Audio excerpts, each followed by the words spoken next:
Good afternoon. Good morning, everybody, and welcome to a review of Kinda Not with the Amagami Sister, episode 9. Now, I couldn't do it yesterday because of stuff going on, but I'm here to talk about it before I go to work. Yes, I gotta go to work, so I want to make sure I get this out the way. Episode 9. Oh, plus I gotta lower my voice because people are sleeping. But anyway, episode 9, they give us something to talk about. There are so many things in this episode that we gotta know under the radar. Last week, the Amagami sisters had sacrificed so much. They sacrificed so much to be part of something big. They sacrificed so much that they want to be part of something, give up everything for the shrine. Each girl had their own purpose, and they gave it up. You got Yuna with the red hair who wants to do the shrine. There's not much about her backstory, not much, but she wants to be a priestess.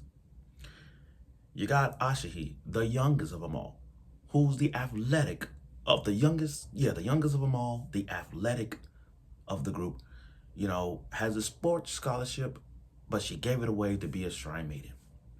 And then you got Yai, the oldest, who everybody loves. Her weakness is making choices that will affect her future. She has a hard time deciding what she wants. Everyone telling her to do this and that, but she never had a choice of her own. But because of Uryu's advice, she gets better. This whole arc, these 3 episodes, is all about the moon episode. This whole full first moon, half moon, this is all this episode leading to this arc with Yomiko. Yomiko's the teacher, their teacher. And seeing this, it just tells me a lot more about Yomiko. Not to mention these shrine maidens, like, dang, this is really good. And about these dreams, you talk about the dreams, like this episode just really defines how it's gonna end. But I'm gonna get to that why. So without further ado, let's get right to the review of Tying a Knot with an Amagami Sister, episode 9. Okay. First of all, what the hell? Uryu, our MC, the blonde coon, the blonde MC. How the hell you start off with the show, the beginning of the episode, with a huge future time skip?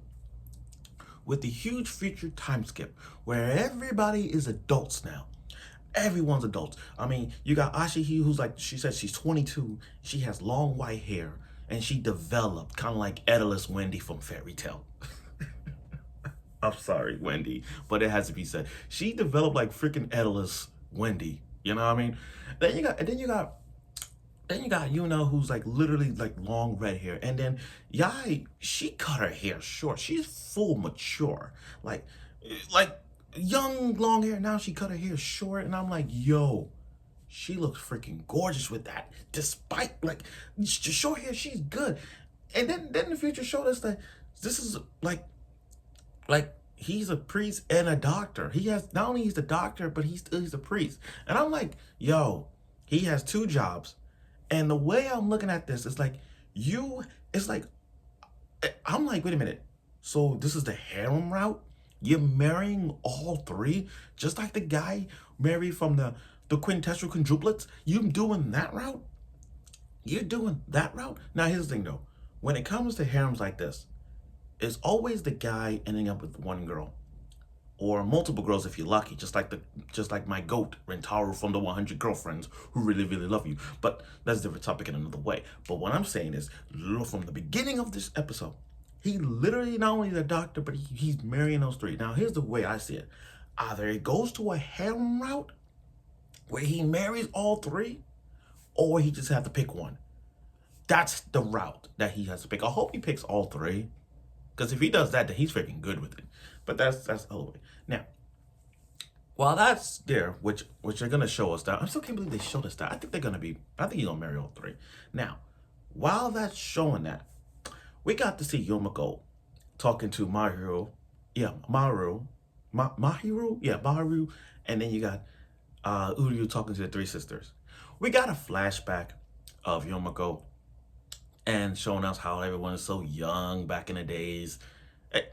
And her teaching method was a little bit overboard, but she did her best to train these 3 sisters to become best priestess. She trained them. I'm surprised the old man is still the old man.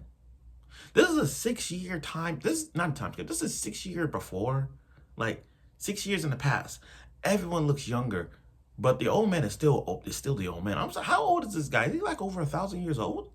He's still the same old man. Still the same old man. I'm like, wait a minute. Is there some founding youth going on? Because that old man is still the old man. I don't know how. But we got to see flashbacks of Yomiko being a teacher towards these three priests, and she getting there. She gets there, her teaching may be overboard, but she tried her best. She tried her best. Now, I do like the syncing that Uryu and Mahiru have. When Uryu's talking to Yomiko and Mahiru, and I'm sorry, Mahiru was talking to Yomiko and Uryu was talking to the three priests. Talking to the three sisters. I like how they're syncing when they talking to them about the future, and it has that bond. These two have this bond where one says something, the other says something. They both in sync. I love it. Their bond is so freaking strong. Literally so good to a point that they know every sentence bit by bit by bit to give others advice. That is something. That is something. I love it. And looking at Yomiko, she trusts Uryu. She sees him. Sorry. He trusts Yomiko. So, I'm sorry. Yomiko trusts him. So I see that now. She trusts him. She sees the right future. Now, as the three sisters, after giving up so much, their scholarships, their career, all that stuff, they gave up everything. So these three said, I'm gonna be a head priest. A priestess. They're gonna be shrine maidens. Again, going back to 2 weeks, everybody doubts them. They all gave up their dream. They want to stay with them. They're sisters for life. And for these three to decided to I want to be a shrine maidens, they decided to do that. And that's and I'm proud of those two because development comes a long way. Now, funny moment here. I do like where the blonde coon decides to arranged marriage for them. Okay, and based off the boys in his orphanage, he's like, okay, this boy is this one. He's very shy. This one, this.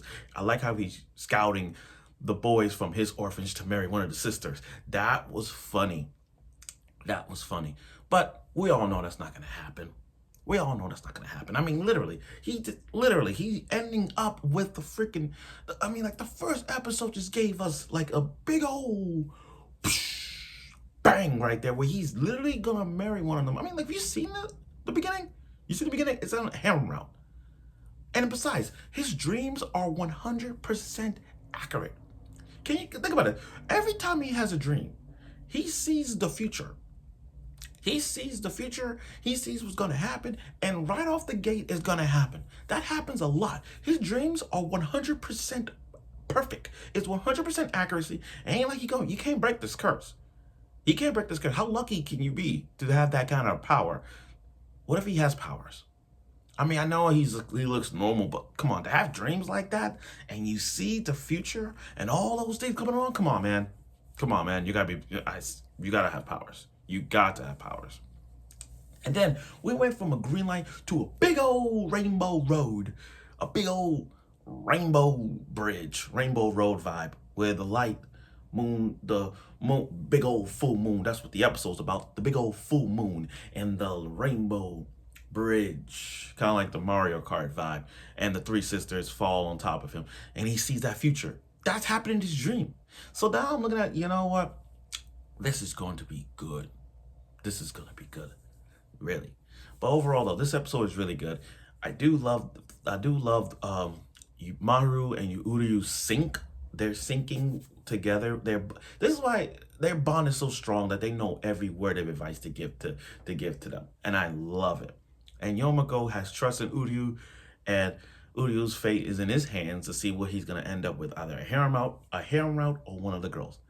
But now looking at next week's episode, it's we're going from a shrine full moon arc to school arc. We're going to the school. So let's see where this goes. So I look forward for next week's episode of it, and I'm sure you will.